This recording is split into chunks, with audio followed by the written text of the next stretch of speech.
მოგესალმებით. ეთერშია გადაცემა რეზიუმე, სტუდიაში მუშაობს ჟურნალისტი მერაბ მეტრეველი. მივესალმებით ჩვენს რადიო მსმენელებს, ვინც გვისმენს FM 103.9-ზე, რადიო პალიტრის ეთერით და ასევე მივესალმებით ჩვენს მაყურებლებს, ვინც გვიყურებს ტელეკომპანია პალიტრა ნიუსის ეთერით. შეგახსენებთ, რომ შეგიძლიათ Facebook-ზეც გვიყუროთ პალიტრა ნიუსის გვერდზე და ასევე YouTube არხზე. პალიტრა ნიუსი უნდა მოძებნოთ YouTube-ზე. როგორც იცით, გორში ეგრეთ წოდებული კომბინატის დასახლებაში ორ პირს სამართალდამცავთა ჯგუფი ფიზიკურად გაუსწორდა. აღნიშნული სამსახურე კადრებს სოციალურ ქსელში ქართლის ამბები ავრცელებს. მედიაში გავრცელებული ინფორმაციით ეგრეთ წოდებული კომბინატის დასახლებაში შიდა ქართლის პოლიციის დეპარტამენტის უფროსი სერგი ბზიშვილიც იმყოფებოდა. ასევე ვრცელდება ინფორმაცია, რომ ერთ-ერთ დაკავებულს ჰქონდა ცივი იარაღი, თუმცა თავად ეს ადამიანი ამას არ ადასტურებს. სხვა დეტალების შესახებ ინფორმაცია ამ ეტაპზე უცნობია. ამ კადრებს, რომელსაც თქვენ ახლა უყურებთ ამ სისასტიკეს, რომელიც მოხდა, მე მგონი 10-მდე პოლიციელის ცემს აქცეულ ადამიანს, ხედავთ თქვენ ამ კადრებს, მოყვა დიდი გამოხმაურება, არა მხოლოდ პოლიტიკოსების მხრიდან, სხვათა შორის მეუფე ზენონი გამოეხმაურა. დაწერა პოსტი პოლიციელების გავსი ქმედებების საზოგადოებისთვის მხოლოდ ფიზიკური ძალადობის ფაქტი არ არის. ეს ტოვებს ყველაზე დამძრგუნველ კვალს, როდესაც ძალა, რომელსაც უსაფრთხოების განცდა უნდა მოეტანა, შიშისა და დაუცველობის წყაროდ გადაიქცევა დაწერა მეუფე ზენონმა. ასევე გამოუხმაურა მეუფე გიორგი მარნეულის ეპისკოპოსი, როცა ქვია სამართალდამცველი უნდა ემსახუროს სამართალზე ადამიანს, როცა 10 კაცი ძალადობს ერთ ადამიანზე, არაფრით განსხვავდებით ჩვეულებრივი კრიმინალისგან. პროკურატურა აცხადებს, რომ შექმნილია უпростоრად დაწყებულია გამოძიება ამ თემასთან დაკავშირებით. გამოეხმაურა ამ ამბავს სახალხო დამცველიც, რომელმაც ბუნებრივი ასევე მოითხოვა გამოძიება ამ საქმის. ეხლა წაგიკითხავთ, სახალხო დამცველი შემაშფოთებელს უწოდებს სამართალდამცავების მხრიდან მოქალაქეებზე განხორციელებული ძალადობის ამსახველ კადრებს და პროკურატურას მოუწოდებს უზრუნველყოს ობიექტური და ეფექტიანი გამოძიება. და უკვე დღის ბოლოს ამ ამბავს გამოეხმაურა ირაკლი კობახიძეც, რომელმაც თქვა, რომ ნახე კადრები აბსოლუტურად მიუღებელია, შესაბამის სახელმწიფო უწყებებს უნდა ჰქონდეთ და ექნებათ სათანადო რეაგირებაო. ნახოთ, რამდენად ექნებათ მართლაც სათანადო რეაგირება. თამარ ჩერგოლეიშვილი არის ჩვენი სტუმარი, ფედერალისტების ერთ-ერთი ლიდერი. მოგესალმებით, თამარ. მადლობა გადაცემაში მონაწილეობისთვის. თქვენთან ძირითადად გუშინდელ აქციაზე უნდა ვისაუბროთ, თუმცა მანამდე ამ თემასთან დაკავშირებით გთხოვთ კომენტარს. პრინციპში პრემიერი ამბობს, რომ იქნება რეაგირება. რამდენად შესაძლებელია, რომ მართლაც იყოს სათანადო რეაგირება. მათინება ეს სახელმწიფო ბიზნეს ბოსტანია, თუ მოუნდება ბიზნეს პაშს, იქნება რეაგირება, თუ არ მოუნდებათ, არ იქნება რეაგირება. ანუ ამ ქვეყანაში ხომ განუკითხაობაა რეალურად და სახელმწიფო თავად არის საფრთხეთ ქცეული საკუთარი მოქალაქეებისთვის. აქედან გამომდინარე, დამოკიდებულია პოლიტიკურად მიზანშეწონილად რამდენად ჩათვლიან, ხო? თუ ბიზნეს აწყობს, იქნება გამოძიება, თუ ხედავენ, რომ ზიანდება ბიზნესა. ახლა თან საინტერესოა, რომ კამპანია ჰქონდა ორკვირი არის დანიის პოლიციაზე. რომ დანიის პოლიცია როგორ სასტიკაცემს ხალხს, ჟურნალისტიც გააგზავნეს დანიაში და უცებ ასეთი რამ მოხდა ახლა აქ. კომედია არის, ანუ ჩვენ როდესაც ესეთ სისულელეებს ყვილის რეჟიმი უნდა შევხედოთ სხვა თვალით. ანუ უნდა შევხედოთ არა იმ თვალით, რომ მათ ვინმეს დარწმუნება უნდათ, არამედ ის, რომ ალიბის გაკეთება უნდათ მათთვის, ვისაც თქვათ რაღაცა სტატუს კო მიკერძოებულად თვლიან და ალიბის აკეთებენ, რომ აი დანიაშიც მასეა, იმათ კონდეთ სალაპარაკო, თორე ხა რო ვერავის ვერ დაარწმუნებენ მაგით და მაქსიმუმ აბრიყონ, ხა ეს თავადაც იციან მშვენივრად. თორე ხა ზუსტად იგივეა, ხა გუშინ რომ გამოვიდნენ და Facebook-ის ფენდრისტი იყო ერთი ის პაპოშილი ეწავლა, ხო, ხალხზე ხა. შავზე ამტკიცებენ, რომ თეთრიაო, იმის იმედით, რომ ეგება ვიღაცამ ალიბით აიღოს, აი ესე, როცა ვისაც უნდა რომ ქართულ ოცნებას მხარს უჭერდეს ყველაფრის მიუხედავად, რომ იმას კონდეს ალიბი, ესე სალაპარაკო, რომ ცოტანი იყავით 50 შეიკრიბეთ. ხო, ნუ დღეს ირაკლი კობახიძეს გამოეხმაურა, როდესაც გვარამიას, ჯაფარიძის, ალმო ზურაბიშვილის და ასეთი ადამიანების დაძახებულზე 5000 კაცი გამოდის, ეს ამ ოპოზიციისთვის წარმატებადაც შეიძლება ჩაითვალოს, თქვა მან. თქვენ როგორ შეფასებთ გუშინდელ აქციას? კი ბატონო, გუშინდელი აქცია იყო ძალიან კარგი, რამდენიმე დასკვნის გამოტანის შესაძლებლობა მოგცა. პირველი ის, რომ პროტესტი კტარიას ვინც ამბობს, საერთოდ აზერზე არ არის პოლიტიკური პროცესის, იმიტომ რომ ჩვენ ძალიან კარგად ვნახეთ გუშინ რა რაოდენობის ხალხი გამოვიდა გარეთ, ეს ერთი, რომ ანუ პროტესტი არსებობს, პროტესტი ცოცხალია და სწორედ ამიტომ ხედავს აი იმ პროტესტს, რასაც ესე გამალებით ებრძვის რეჟიმი რეჟიმი აისბერგის წვერად. ანუ ყველამ ძალიან კარგად იცის, რომ ის პროტესტი, რაც 550 დღეა თბილისის ქუჩებში და არა მხოლოდ თბილისის ქუჩებში, არამედ საქართველოს ბათუმის, ქუთაისის ქუჩებში მიმდინარეობს, არის აისბერგის წვერი და ეს აისბერგი არის დიდი სახალხო უკმაყოფილება, რომელიც ადრე თუ გვიან რეჟიმს წააქცევს და ამიტომ იჭერს ხალხს ჯერ კიდე, მეთქე რა ქვია, ტროტუარებიდან თორე ხა როგორ შეიძლება ტროტუარზე ადამიანს იჭერდეთ თუ შენ საფრთხის შემცველად არ მიიჩნევა იმ ტროტუარზე დგომას, ხო ეს ერთი ეს მეორე რა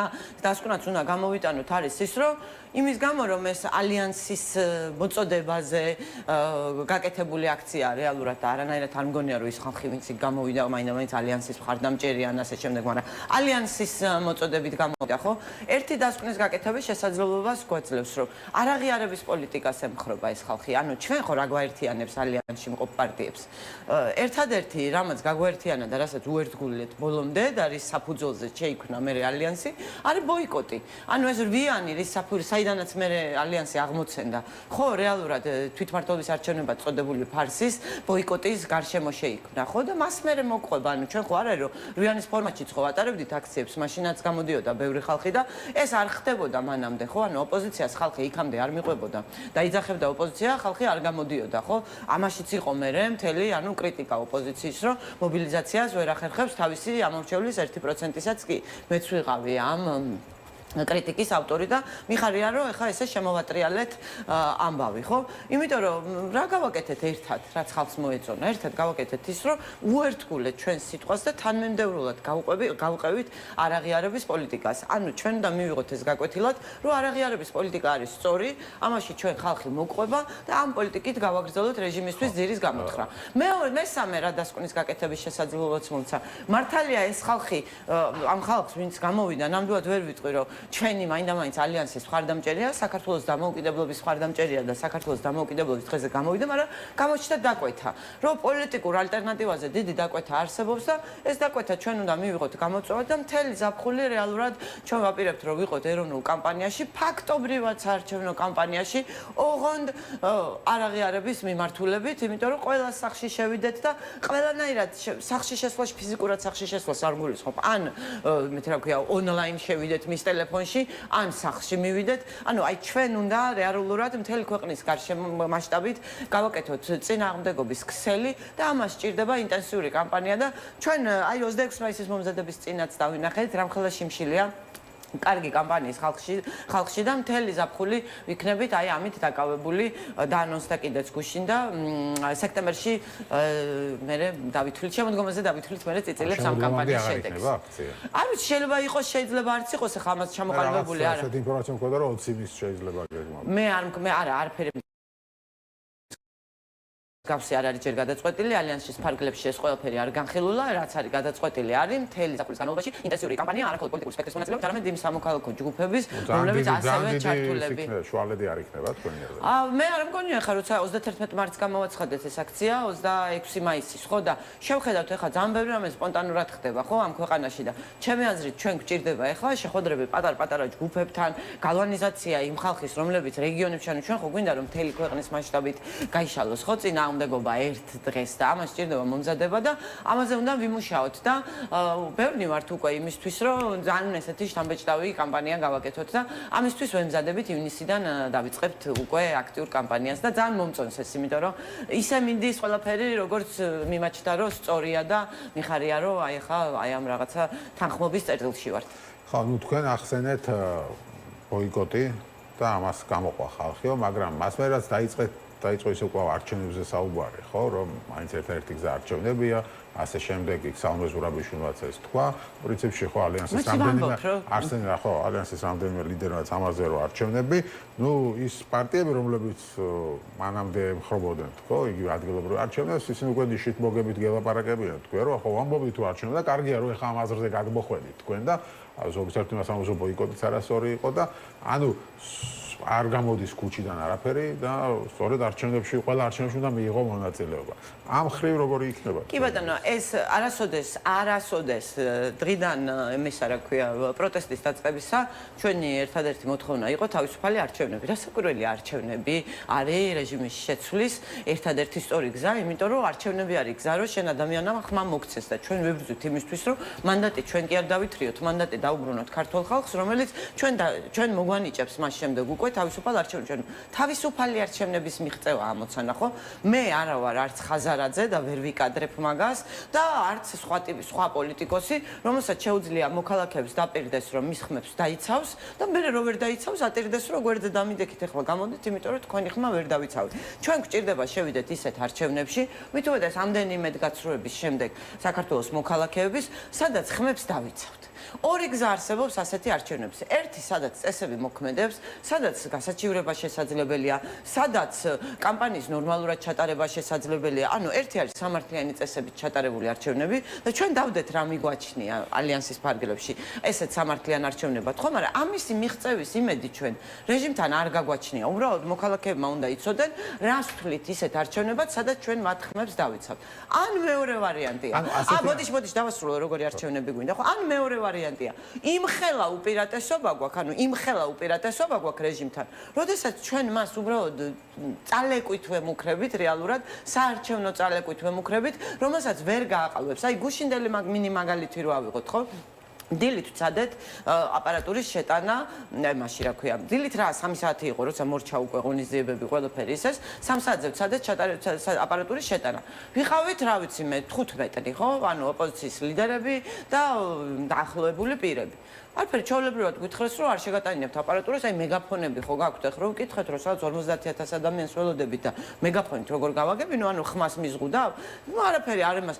როდესაც ბევრ ხალხთან ერთად ვიყავით, ხმა შევიტანეთ, ხო? ანუ ვერ გაგვიწია რეჟიმი წინა. გააკეთეს ხო ნახეთ ეს. გავიგეთ, მაგრამ მანდაც ხო როგორ არის? ერთი წლით ჩამოართვეს ზღვა. გეტყვით, ეხლა რა მოხდება? ერთი წლით ვისაც ჩამოართვეს, იმ ერთი წლის შემოსავალსაც იშოვის და კიდე იმაზე მეცაც იშოვის, იმიტომ რომ კამპანია არის დაწყებული და უამრავი ფული მოგროვდა იმ კაცის დასახმარებლად.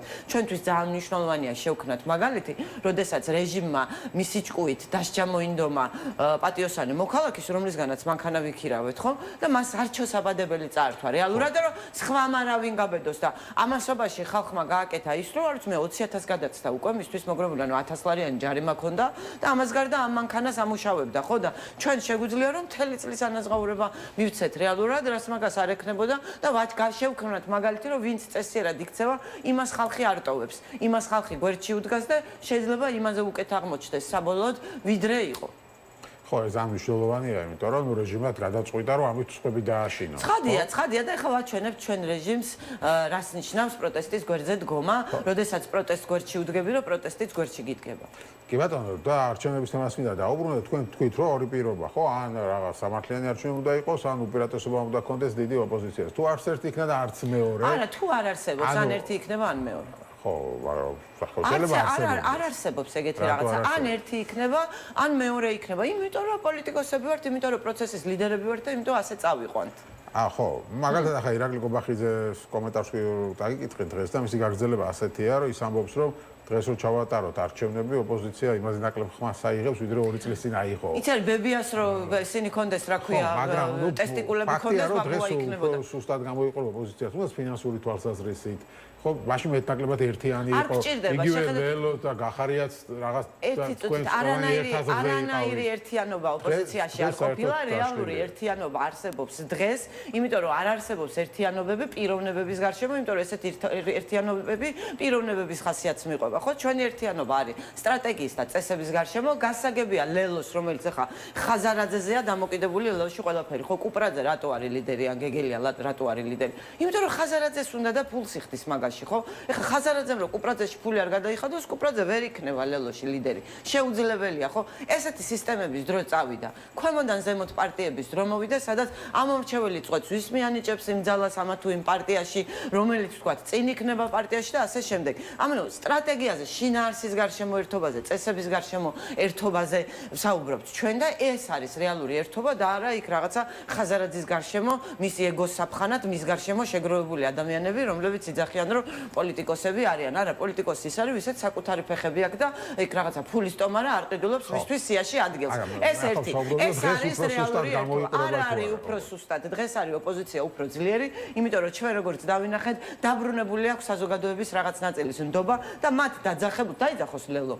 დაიძახოს ლელომ გააკეთოს მაგ ხელა აქცია. აბა მე ამას ვამბობ, რომ ანუ ლელო დასუსტა, გახარია დასუსტა, ერთიანობაში დასუსტა. დასუსტა, იმიტომ რომ ამორჩევლის ინტერესებს უღალატა, დასუსტა, იმიტომ რომ ერთი თქვა და მეორე გააკეთა, დასუსტა, იმიტომ რომ საკუთარ სიტყვას პატივი არცა და ჩვენ პატივის ვეცით. ჩვენ ეს აქცია გავაკეთეთ სრულიად უფულად, არ გჭირდება ის ფული, რა ფული საქართველოს პოლიტიკაში იხარჯებოდა, არ შეიძლება საგაღარიბი ქვეყნის პოლიტიკაში იმდენი ფული იხარჯებოდეს, რასაც ხაზარაძე ხარჯავს. ეს ყველაფერი არის აი რუსი ოლიგარხობა უბრალოდ, ანუ ნუორიშობა.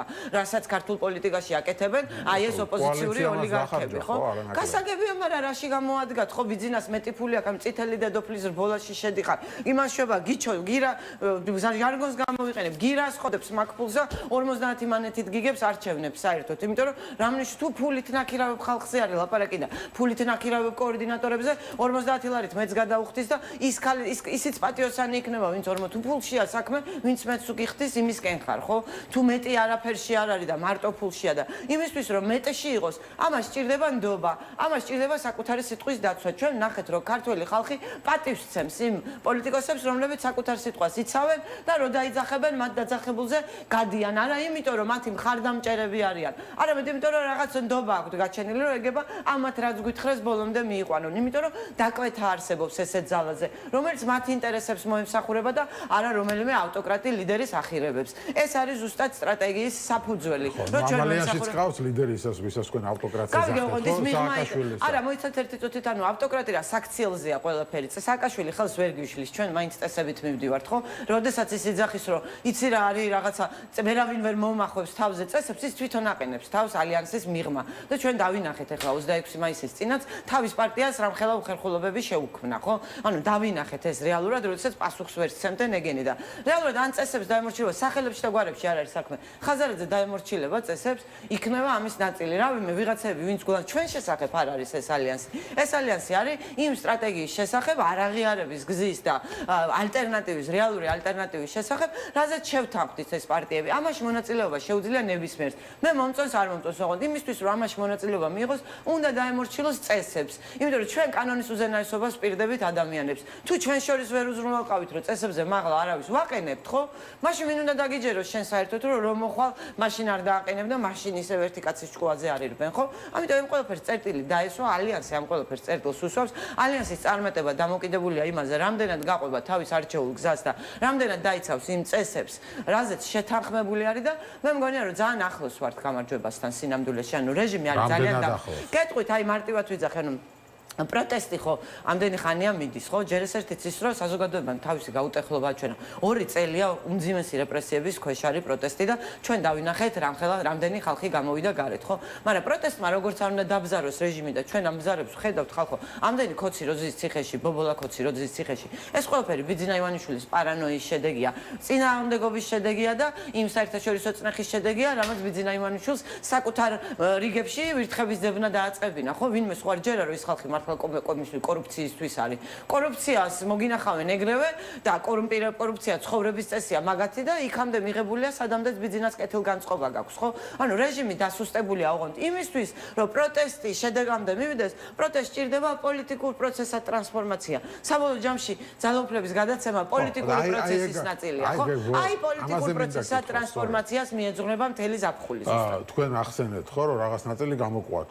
კი ბატონო, რაღაც ნაწილი რჩება ისევ, ხო, რომელიც შეიძლება იყოს ოპოზიციურად განწყობილი, მაგრამ ნუ ალიანსში რაღაც მიზეზის გამო ზოგს მიშა არ მოსწონს, ზოგს ის არ მოსწონს, თამარი შეიძლება არ მოსწონს, ჩერგოლეიშვილი ზოგს გვარემი არ მოსწონს და რაღაც მიზეზების გამო შეიძლება ვერ მოდის ამ რო არსებობდეს ბოდიში ისეთი ლიდერი, რომელიც ყველას მოწონს, ლიდერშიპის კრიზისი არ იარსებებდა, ხო? რეალურად ჩვენ ლიდერშიპის კრიზისის პირობებში ვართ. ლიდერშიპის კრიზისი არის ზუსტად აიმში და ოპოზიციური ავტოკრატიის ბრალი, რაც რომელიმე ლიდერის ჭკუაზე არ ბენინებდა პოლიტიკოსებს და იმის მიხედვით ქრებოდნენ და ჩდებოდნენ პარტიებში მაღალ თანამდებობებზე იქ რომელიმე დონორს აწყობს თუ არა მათი ყოფნა რომელიმე ერთ კაცს აწყობს და ფეხზე ეკიდა ყველა სამორჩეველი ეს იცვლება და იმისთვის რომ უფრო მეტი ხალხი გვენდოს უფრო მეტმა ხალხმა დაგვიჯეროს მეტი ხალხი წამოყვეს არა მხოლოდ მხრივ რომელიც ახლა ოპოზიციურად არის განწყობილი არამედ ჩვენ ყველაზე მეტად ის ხალხი გვჭირდება რომელიც სტატუს კო მიკერძოებაშია და თulis რომ უკეთესი ალტერნატივა არ არსებობს და ჯობია სტატუს კოს ანუ დღევანდელ კვერცხს დაუჭიროს ხომ ხარი მაგ შრეებშიც უნდა შევიდეთ და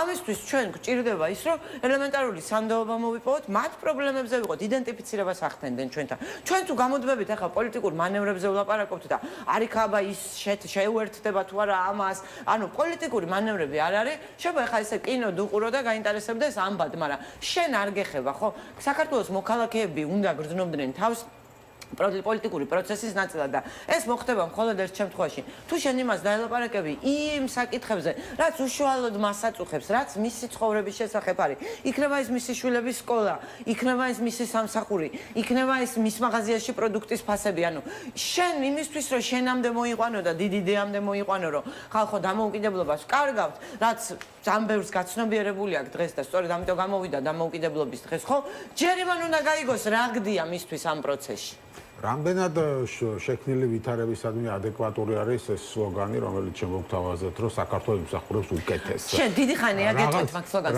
რაღაც ძალიან რბილი ხო არ არის ვითარებასთან შედარებით, რაც დღეს არის. ვიღაცისთვის რასაკვირველია, ვინც თulis რომ სამშობლო იღუპება, იმისთვის შეიძლება რბილი აღმოჩნდეს, მაგრამ მთელი საქართველოს რომ ასე თulides რომ სამშობლო იღუპება, მაგ შემთხვევაში გადარჩენილი გვეყოლებოდა ხო სამშობლო, ანუ ბევრი ადამიანი, რომლის ჩვენ მხარეს ყოფნაც გვინდა, არ ხედავს ესე, ხო? ანუ უყურებს უკეთეს რას ნიშნავს? ანუ ეხლა კაი ხელისუფლება გვაქვს და უკეთესი მჭირდება. ანუ ცუდი ყავდეს და ცუდი და ნაკლებად ცუდი რო ყავდეს, ეგ უკეთეს არ ნიშნავს? ხო და ნუ რამაზეს რაღაც უკეთეს. ნებისმიერი ადამიანი უკიდურესი ქოციც კი რო კითხო უკეთეს იმსახურებს თუ არა, გეტყვის რომ კი უკეთეს იმსახურებს. ჩვენ გვჭირდებოდა სლოგანი, რომელსაც ყველა საქართველოს ყველა მოქალაქე იზიარებს. იმისთვის რომ იდენტიფიცირება მოვახდინოთ საქართველოს ყველა მოქალაქესთან და იქიდან ავაწყოთ მერე ჩვენი ურთიერთობა და მივიყვანოთ იმ დასკვნამდე, რა დასკვნაზეც თქვათ აი გუში რო ხალხი გამოვიდა პროტესტში, ის ხალხი არის. ანუ ჩვენ ხო მარტო იმათ არ უნდა ველაპარაკოთ, ვინც წინააღმდეგობაშია, ვინც წინააღმდეგობაშია, ის ხო ისედაც წინააღმდეგობაშია.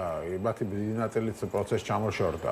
ანუ არავინ ჩვენ ის რომ ვინც წინააღმდეგობაშია პროტესტს არ ჩამოშორებია, აჩვენებს პროცესს არ ჩამოშორებია, აჩვენებს, ანუ ნორმალური ამბავია, რომ სტრატეგიულ დუმილში გადახვიდა მაშინ, როდესაც ყისერ შედეგს არ ელი, ეს არის ჩვეულებრივი, რავი, 2 წლის წინ სტატია დავწერე, იქაც იგივე მეწერა და დღესაც იგივე წერდა, წინა აი საახალწლოს რო წელი შევაჯამე, წინა წელსაც იგივე მეწერა, რომ როდესაც პროტესტში მონაწილეობის წინააღმდეგობის ფასი იზრდება და ყისერ შედეგს არ ელი იმ წინააღმდეგობისგან, ბუნებრივად ჩერდები, მაგრამ შენ წინააღმდეგობა სადმე კი არ მინდის. კანონიზაცია პოლიტიკური პროცესი და უკეთესი ალტერნატივის დანახვა გჭირდება იმისთვის, რომ უკან დაბრუნდე პროცესში და ვისაც პოლიტიკა და პოლიტიკური პროცესი ესმის, ეს არ უნდა უკვირდეს, მაგრამ ახლა არც ხაზარაძე და ანუ პოლიტიკაში ხო საიდან არც იცის საერთოდ რას აკეთებს, ხო? ვერც ხვდება, ვერც ხედავს რეალურად, რეჟიმის ბზარებსაც ვერ კითხულობენ რეალურად. ამიტომ მაძინა მაგით იმაშობა, რომ დროზე ადრე აწვენს ამათ.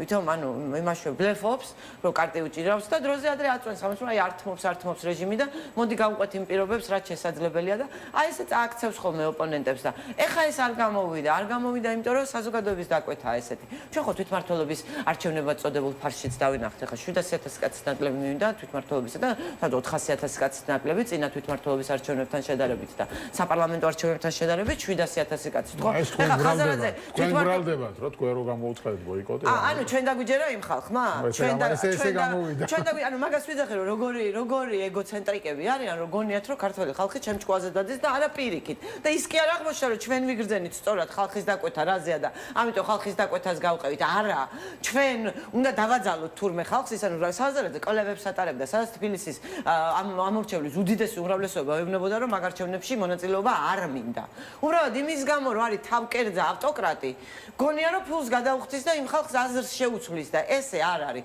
მე არ მჯერა ნამდვილად რომ ხალხის ჭკუაზე უნდა ირბინოს ყოველთვის პოლიტიკოსმა მაგრამ მისი ანუ წარმომადგენლობითი დემოკრატიის ჯერა და მანდატის მჯერა მაგრამ შენ როდესაც კვლევას აკეთებ და ხედავ რომ შენივე დამსახურებით იმიტომ რომ მანამდე ერთი წლის განმავლობაში მაგი უმტკიცე რომ არჩევნებს აზრი არ აქვს. ის ხალხი იძახის რომ არჩევნებს აზრი არ აქვს და შენ ახლა ოპოზიციაში ეგება ოპოზიციას მოახტე, რადგან ფული გაქვს და რადგან ტელევიზიები გაქვს. ამ დროს ამას აკეთებ, ხალხი ძალიან იოლად გშიფრავს, ძალიან იოლად გშიფრავს, იმიტომ რომ იმას შეიძლება ბევრი არ კონდეს ნასწავლი, მაგრამ გრძნობს რა გინდა შენ მისგან და ხაზარაძემ თავისი ამომრჩეველი ვერ დაარწმუნა. ანუ მემაბრალებს იმას რომ 160,000 კაცმა რომ ხმა მიცა 20-20 არჩევნებში, მე ნახევარმა რომ აღარ მიცა, მე დამიჯერა. კი ბატონო, თუ ხაზარაძის ამორჩეველი მე მიჯერებს, ეს ჩემი უპირატესობა ყოფილა. მადლობა დიდი, თამარ ჩერგოლეიშვილი იყო ჩვენი სტუმარი, ფედერალისტების ერთ-ერთი ლიდერი. დაგვეოდეთ რეკლამის შემდეგ ჩვენ ვისაუბრებთ იმ ცვლილებებზე, რომლებიც ხდება სომხეთის საგარეო პოლიტიკაში. გიორგი ტუმასიანი იქნება ჩვენი სტუმარი.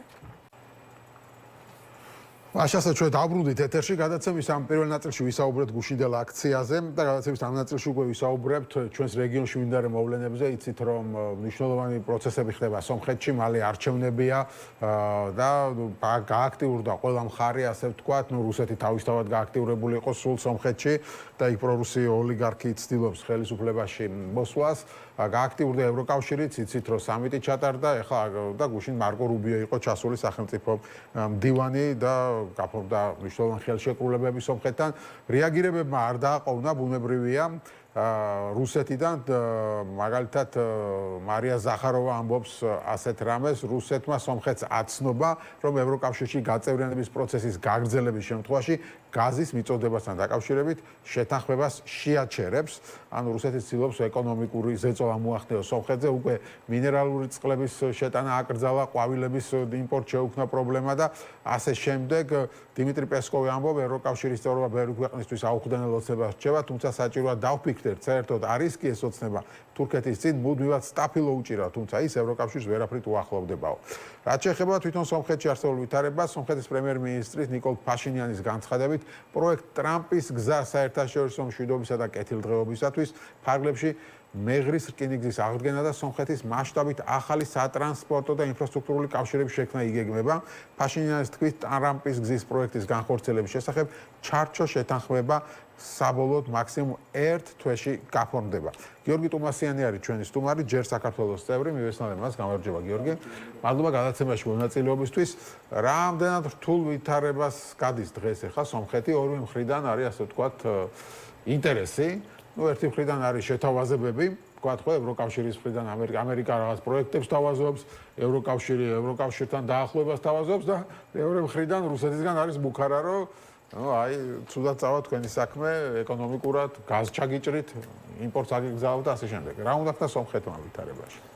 პირველ რიგში სომხეთი ემზადება საკვანძო არჩევნებისთვის, რომელიც გადაწყვეტს სომხეთის ბედს და პრინციპში რეგიონის გეოპოლიტიკურ არქიტექტურასაც იქონიებს უშუალო ზეგავლენას. რა თქმა უნდა, 7 ივნისის არჩევნები იქნება გადამწყვეტი, გააგრძელებს თუ არა სომხეთი ამერიკასთან და ევროპასთან ამ სტრატეგიულ ურთიერთობებს. ამავდროულად უნდა ვთქვათ, რომ მარკო რუბიოს ვიზიტის ფარგლებში სომხეთის და შეერთებული შტატების ურთიერთობები კიდევ ერთი დონით ზემოთ იქნა აწეული და ეს არის ყოვლის მომცველი სტრატეგიული პარტნიორობა. პირველ ეტაპზე გახსოვთ, რომ ჯერ რეგიონში საქართველოს ჰქონდა სტრატეგიული პარტნიორობა ამერიკასთან, შემდგომ ეს შეჩერდა, სომხეთთან იყო ხელმოწერა, მერე აზერბაიჯანიც დაემატა 1 წლის შემდეგ და ახლა აზერბაიჯანი და სომხეთი თანაბარ პირობებში არ არიან, იმიტომ რომ სომხეთთან გაფორმდა ყოვლის მომცველი სტრატეგიული პარტნიორობა, რომელიც მოიცავს სტრატეგიულ მიმართულებებს და დღეს უკვე ვიზიტის ფარგლებში და შედეგად საუბარია იმაზე, რომ NVIDIA-ს მაგალითად მსოფლიოში ყველაზე დიდი ჩიპების წარმოებლის ის ინვესტიცია, რომელიც ხორციელდებოდა, რომელიც თავდაპირველად იყო $500 მილიონი, შემდეგ გაიზარდა $1.5 მილიარდამდე. ახლა საუბარია, რომ ეს არის მხოლოდ პირველი ფაზა და ამას დაემატება კიდევ ინვესტიცია NVIDIA-ს და გარდა ამისა უკვე საუბარია იმაზე, რომ სხვა ამერიკული კომპანიებიც არიან დაინტერესებული ინვესტიციებით, რადგანაც დაიდო პარალელურად კიდევ ერთი შეთანხმება რუბიოს ვიზიტის დროს, რომელიც გულისხმობს სომხეთის სიუნიქის რეგიონის მეტალების და მოპოვების უზარმაზარი პოტენციალი და უკვე არსებული ინფრასტრუქტურაც გააჩნია, ანუ იქ ხდება მოპოვება, საკმაოდ სერიოზული მარაგები არის სომხეთში, მათ შორის მოლიბდენის მაგალითად და დიდი ალბათობით ასევე სპილენძი და დიდი ალბათობით იშვიათი მინერალები, მეტალები და ამ მიმართულებით დაიდო შეთანხმება რომ ტრიპის პროექტი აქტიურად ამასაც დაეხმარება. პარალელურად ამერიკა სურს არათუ წაიღოს მარტო ეს მინერალები, ადგილზეც მოაწყოს წარმოება, რადგანაც ჩიპებისთვის ეს მინერალები არის საკვანძო. შესაბამისად, სომხეთი აწყობს სტრატეგიულ გეგმავს, თან ამავდროულად არ გამორიცხავს ვაშინგტონთან და ბრიუსელთან თანამშრომლობას ერთდროულად, აბალანსებს, ვიცით რომ განსხვავებული დღის წესრიგებია ვაშინგტონში და ბრიუსელში.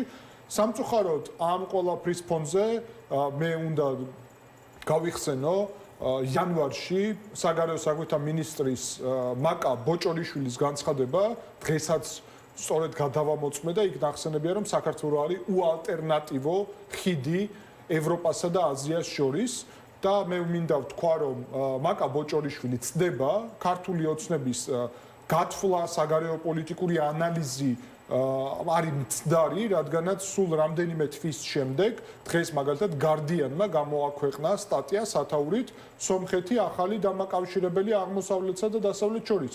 შესაბამისად, საქართველო კარგავს არა იმიტომ რომ სომხეთში ვითარდება ეს, არამედ იმიტომ რომ მანამ სანამ სომხეთში ვითარდება, ჩვენ სტრატეგიული პარტნიორობა შეჩერებული გვაქვს, რეგიონში რუბიო საქართველოში არ ჩამოდის, არადა 26 მაისია, ჩვენი დამოუკიდებლობის დღე, ლოგიკური იქნებოდა რომ ჩამოსულიყო და შეძლებდა ნამდვილად, ეს ყველაფერი არის ქართული ოცნების, ჩემი აზრით, მცდარი და საქართველოს ინტერესების საზიანო პოლიტიკის კონკრეტული ხელშესახების შედეგი.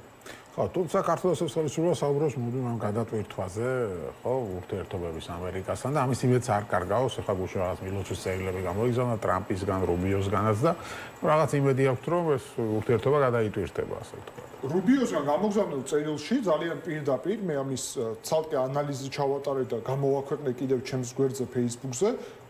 კონკრეტულად არის მინიშნება, რომ მილოცვა უკავშირდება ქართველ ხალხს, რომ ამერიკა მხარს უჭერს ქართველი ხალხის მისწრაფებებს და პრაქტიკულად ასევე მინიშნება, რომ დამოუკიდებლობისთვის ბრძოლა დასრულებული არ არის საქართველოში.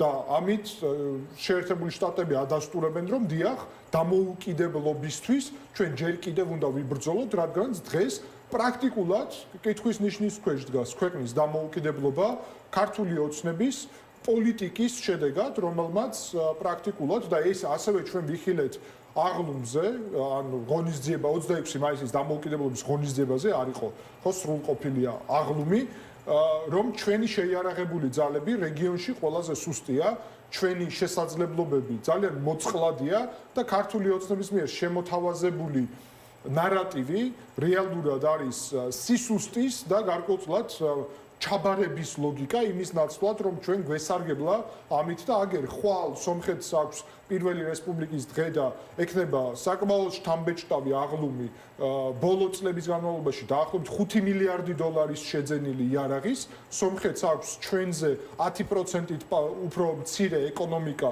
და სამჯერ მეტი თავდაცვის შესაძლებლობა, ანუ ბიუჯეტი, სამჯერ მეტი ხარჯი, 1.5 მილიარდი დოლარი დაახლოებით წლიურად. აზერბაიჯანზე ხო საუბარიც არ არის, 4-5 მილიარდი დოლარი წლიურად არის საშუალოდ ხარჯები და ჩვენთან ხარჯები რაც არის 500-700 მილიონი დოლარი დაახლოებით, იქედან აბსოლუტური უმრავლესობა თუ არა სრულად მიდის ხელფასებზე და შესაბამისად ტექნიკა, მათ შორის სააერო თავდაცვა, მათ შორის ელემენტარული თავდაცვის შესაძლებლობა არ გაგვაჩნია და ამის გარეშე მე და ჩვენი გუნდი ფიქრობს, რომ რეალური სამხედრო შესაძლებლობების და თავდაცვის ძალების სიძლიერის გარეშე საუბარი დამოუკიდებლობაზე არის ილუზორული და ეს არის ძალიან საზიანო. ამიტომაც აუცილებელია თავდაცვის უნარიანობის გაზრდა, აუცილებელია პარტნიორებთან ურთიერთობის აღდგენა, რუსეთთან სწორი დიპლომატიური ურთიერთობის გაგრძელება, სადაც ასევე ქართულ ოცნებას წარმატებები არ გააჩნია. აგერ პუტინმა ხელი მოაწერა პრაქტიკულად ცხინვალის რეგიონის დე-ფაქტო ანექსიის შესახებ დოკუმენტს და რა წარმატებაზე გვესაუბრებიან, რაშია წარმატება? ხო, ნახოთ საბოლოო ჯამში როგორ წავა საქმე. უკრაინასთან ჯერჯერობით ვიდის კარგად, უკრაინის მხარის ინიციატივით თავად, როგორც ისინი ამბობენ, სურთ აღადგინონ ეს ურთიერთობა. ნახოთ ეს როგორ აღდგება. მანამდე ისევ სომხეთის თემას მინდა დაუბრუნდე. რუსეთისგან ბუქარებზე არ გვისაუბრია, ხო? აგერ ზაქარო ზახაროვამ პირდაპირ თქვა, რომ გაზს ჩაუჭერთ. მერე რა ხდება თუ გაზს შეწყვეტენ? რა თქმა უნდა, ხელშეკრულება გაუქმდება ასე. თუ სომხეთი შევა ევროკავშირი, ახლა სომხეთი როდის შევა ევროკავშირში? ჯერ ერთი განაცხადიც არ აქვს გაკეთებული, რადგან სომხეთი ძალიან კარგად ესმის, რომ ეს პროცესები დამოკიდებულია საქართველოს ინტეგრაციაზე.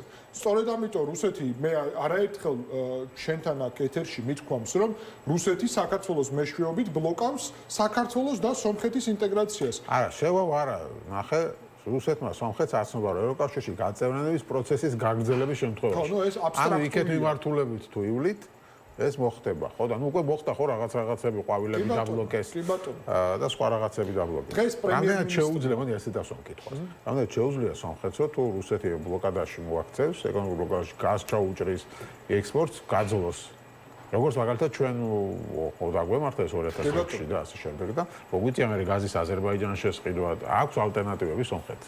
სომხეთს ალტერნატივები აქვს, პირველ რიგში ირანი არის მსოფლიოში ერთ-ერთი უმსხვილესი წარმოებელი გაზის და შეერთებული შტატები ძალიან კარგად ინფორმირებულია, რომ სომხეთს განსხვავებით საქართველოსგან საზღვარი გააჩნია, ისიც ორი საზღვარიდან, ერთი ღია საზღვრიდან და შესაბამისად სომხეთის და ირანის ურთიერთობები სხვა ტიპის არის. სულ მცირე, იმიტომ რომ როცა საზღვარი გაგაჩნია, სხვა ტიპის უსაფრთხოების რისკები გაგაჩნია. გარდა ამისა, მაგალითად, ცალკე თემაა, რომ ირანთან მოლაპარაკებები უწევდათ დასავლეთს, ძირითადად საფრანგეთს, იმიტომ რომ იარაღის მიწოდებაზე საქართველოს ხელს უშლიდა ქართული ოცნება, ასე ვთქვათ, სომხეთს ფრანგული იარაღის მიღებაში. ცალკე თემა იქ კომპლექსურია ეს და ერთ ცალსახა არ არის. მეორე მხრივ უნდა აღვნიშნოთ, რომ ძალიან მნიშვნელოვანია, რომ კი რუსეთი ემუქრება ეხლა უკვე ჩაკეტა პრაქტიკულად ის, რაც აქამდე de facto ჩაკეტილი იყო საქართველოს ხელისუფლების მიერ.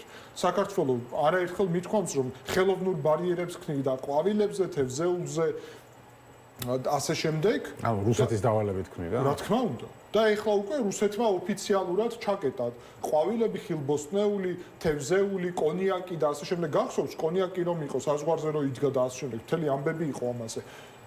სომხეთის პრემიერ-მინისტრმა ნიკოლ ფაშინიანმა დღეს განაცხადა, რომ სომხეთი აღარ არის ის ქვეყანა, რომელიც სუვერენული არ იყო და სუვერენულია და სომხეთი გააგრძელებს თავის სუვერენულ არჩევანს. შესაბამისად, თუ რუსეთი გააგრძელებს ზეწოლას სომხეთზე, ამის საპასუხოდ სომხეთი კონტრაქტი არის წინა მოღალატე ხელისუფლების მიერ, რუსეთის აგენტურის მიერ გაფორმებული ირანთან ძალიან ვიწრო მილზე, რომელიც გაზპრომს აქვს გადაცემული და უფლება არ აქვს თურმე ირანიდან მიიყიდონ, ანუ 15% გაზი შემოდის ირანიდან და 85% რუსეთიდან, მაშინ როდესაც ირანთან საზღვარი არის და რუსეთთან არა.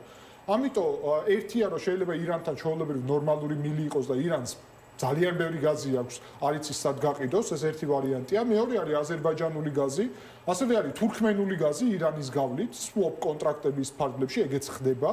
რეალურად, ანუ ეს ალტერნატივები არის. აზერბაიჯანი უკვე არის ექსპორტიორი სომხეთში ნავთობპროდუქტების საქართველოს გავლით, მაგრამ სომხეთს აშკარად ესმის, რომ საქართველოს აქ ქართული ოცნების პირობებში სანდო ვერ იქნება, ამიტომ ფაშიანმა უკვე განაცხადა, რომ უახლოეს კვირეებში დაიწყება სახელმწიფო დაიწყებს სომხეთის რკინიგზის აღდგენას სომხეთ-აზერბაიჯანის საზღვარზე, იმიტომ რომ ეს დავალება რუსეთს მისცა ეს რკინიგზა, ასევე მოღალატე საქართველოს გავლით აღდგენილია, ხო? საქართველოს გავლით მიმდინარეობს პროცესი, მაგრამ არსებობს რისკები, რომ შეიძლება ჩაიკეტოს ნებისმიერი საბაბით.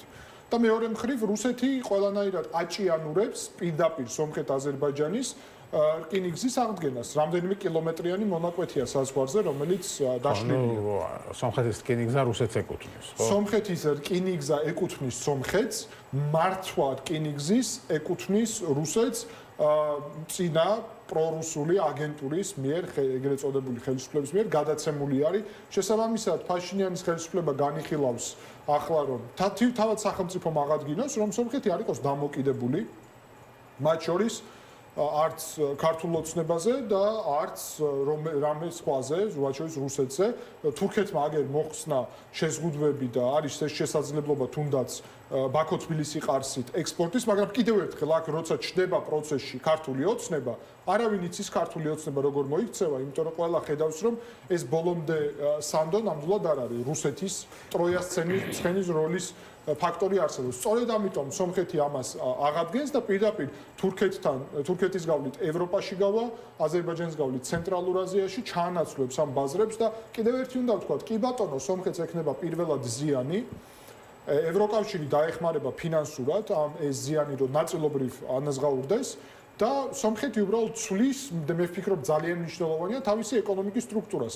ხილი ბოსტნეული და სურსათის გატანა რუსეთში ეს არის ასე ვთქვათ ძალიან სუსტი ეკონომიკური მაჩვენებელი და ამის ნაცვლად მაგალითად ხელოვნური ინტელექტის დატა ცენტრების, ჩიპების წარმოების და იშვიათი მინერალების და მაღალ ტექნოლოგიური სხვა, იმიტომ რომ სომხეთსა და ამერიკას შორის ესე იგი ყოვლის მომცველი სტრატეგიული პარტნიორობის დოკუმენტი რო დაედო, იქ მარტო ხელოვნური ინტელექტი არ არის, არის მაღალი ტექნოლოგიის სხვა დარგები, ანუ ამერიკული კომპანიებისთვის სომხური ბაზარი იხსნება ინვესტიციებისთვის. სომხეთში IT სექტორი არის მოწინავე, საკმაოდ ლოიალურია ხელისუფლება ამ მიმართულებით და მოკლედ სომხეთს შეუძლია გახდეს ტექნოლოგიური ჰაბი ამის საპასუხოდ. თუ ფაშინმა მოიგო არჩევნები, ეს მოვაკითხა იქნება, რა ვითარება ამ დროისთვის წინა საარჩევნოდ, იმიტომ ეს ზეწოლა ხო იმიტომაც ხდება რუსეთისგან, რომ მოსახლეობა დაშინდეს, რომ აი რუსეთი გადაგვიკეტავს ყველაფერს თუ ფაშინიანი დარჩა და სხვას მისცეს მერე ხმა. რა თქმა უნდა, სწორედ მაგას აკეთებს, ცდილობს ხარი დაუჭიროს ამით პრაქტიკულად პრორუსულ ოპოზიციას.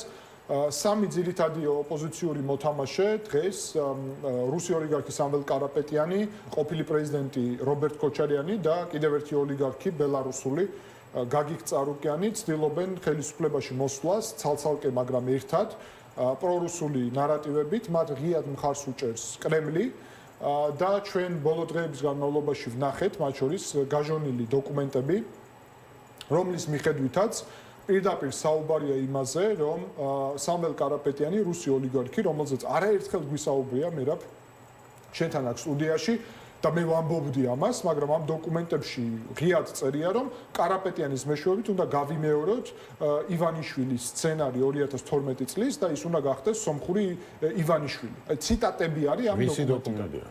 როგორ? ვისი დოკუმენტია? ეს დოკუმენტი როგორ? ეს დოკუმენტი არის, ესე იგი ადგილობრივი პრორუსული პარტიის წარმომადგენლისა და რუსეთის სპეცსამსახურების კომუნიკაციის დოკუმენტი. ანუ მათ შორის ქართულადაც გამოაქვეყნეთ მე. საინტერესო ქართულადაც საინტერესო. ორიგინალები არის გამოქვეყნებული რუსულად და რეალურად ქართულმა მედიამ, ოპოზიციურმა ეს გააშუქა. არის ეს დოკუმენტები ხელმისაწვდომი და აქვე უნდა აღვნიშნო, რომ მნიშვნელოვანი არის ის ფაქტორი, რომ ეს ადამიანი, რომლის შესახებაც არის დოკუმენტები, დაკავებულია და პირველი მოქალაქე არის სომხეთის დამოუკიდებლობიდან დღემდე, რომელსაც ბრალი ედება რუსეთის სასარგებლოდ ჯაშუშობასა და სახელმწიფო ღალატში.